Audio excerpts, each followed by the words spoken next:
আসিয়া। আহা, আল্লাহর সামনে একবার মাথা নত করেছে, পৃথিবীর কোন শক্তির সামনে মাথা নত করে নাই।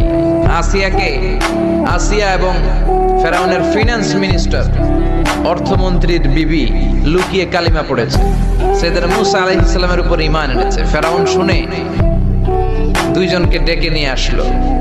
অর্থমন্ত্রীর বউয়ের সাথে দুধের বাচ্চা, বলল দুইজন নাকি ঈমান এনেছো লুকিয়ে লুকিয়ে, এক আল্লাহরে ছাড়ো, আমি ফেরাউন রে সেজদা দাও। এরা বলল জীবন যাবে কিন্তু ঈমান যাবে না, জীবন দিব কিন্তু ঈমান দিব। প্রথমে ধরলো অর্থমন্ত্রীর বউকে, তাড়াতাড়ি আমার পায়ে সেজদায় লুটিয়ে পড়ো। সে বলে না, জীবন যাবে ঈমান যাবে না।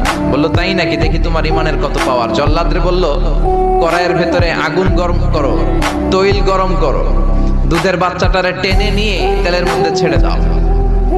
কল্পনা করতে পারেন দুধের বাচ্চাকে